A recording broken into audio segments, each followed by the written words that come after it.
Morrinsville farmers Bruce and Donna Arnold were the regional winners in the 2013 Waikato Dairy Business of the Year. Dr Alison Dews is a consultant with the Headlands Group, involved in a number of on-farm projects where economics and environment meet. Alison describes herself as an agroecologist, designing resilient farm systems that optimise returns while minimising environmental impacts. She's been working with the Arnolds on their environmental sustainability planning. Headlands got going about 3 years ago. It's a subsidiary of the Intellect Group. My personal background is in science and business, and I was farming as well.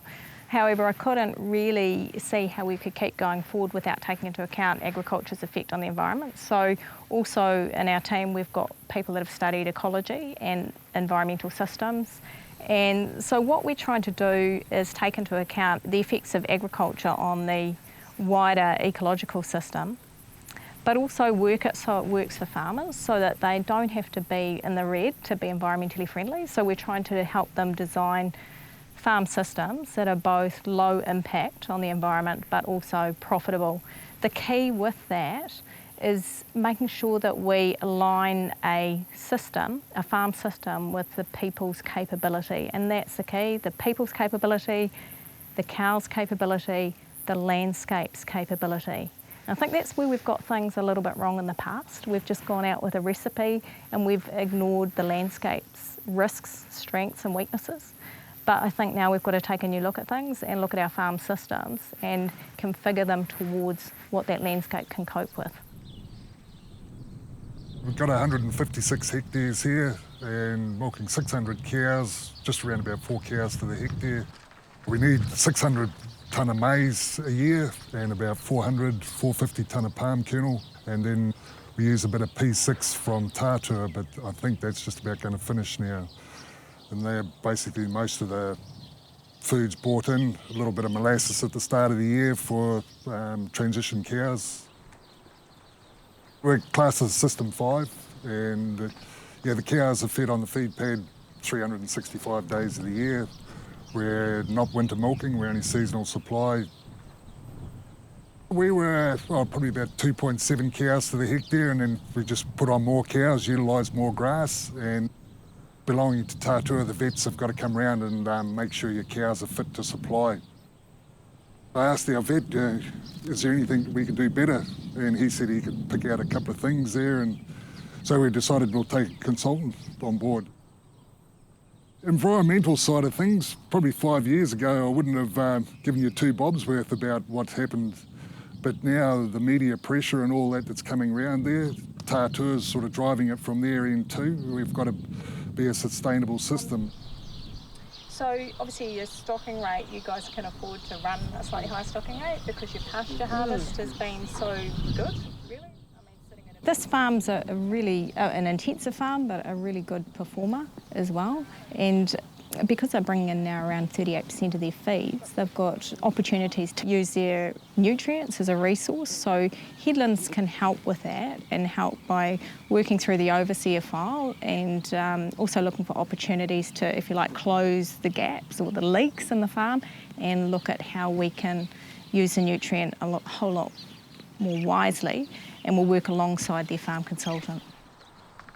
Bruce and Donna are running a fantastic business here. They're around 30% more profitable than the average Waikato farm. They've got a 9% return on capital in the 2012 year, around twice the output of milk solids per hectare, and pasture harvest is sitting on average over the last 6 years when you average it at about 14 tonne per hectare. Now that's very good performance. It's again around 50% ahead of what we see in the southern part of the Waikato.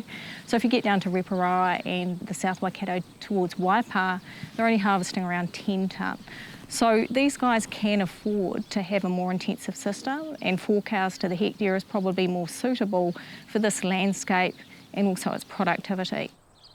These guys also have a minimal footprint. Their nitrogen leaching, for example, is sitting in the best quartile for the Waikato region. So they're leaching around 22 to 23 kilos of nitrogen per hectare. That's on the latest overseer.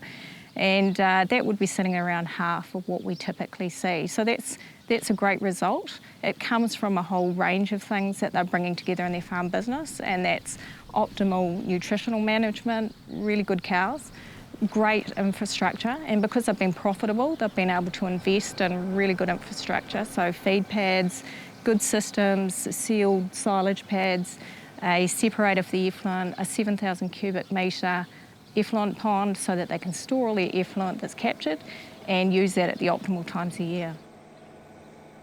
There are still good opportunities for the Arnolds, and one key one right at the moment is I'd be suggesting that they do a whole farm soil test. So what we tend to see with these intensive farms is that there'll be hot paddocks, you know, where lots of nutrients been fed, or cows have been cropped, or they've been, if you like, held for night milkings, etc. They'll be very, very fertile. So there'll be opportunities, if they get a whole farm soil test, to strategically use those really fertile paddocks to back off on their soluble fertiliser and look at the opportunities for where they should concentrate their effluent applications. I think historically New Zealand's been looking at things in quite a reductionist way, so we've tended to design our farm systems just for production or just for output or just for profit. But I think New Zealand's really got to lift its game, and we've got to be thinking about things a lot more holistically, although I hate that word. We need to be taking into account, if you like, a lot of disciplines in the farm system, and that'll include, as I said, you know, economics, environment, ecology, cultural and social aspects. And I think our markets are really aware now of a fairness aspect. So we've got to start thinking about resource use efficiency, and I think that's coming to us a bit quicker than we expected.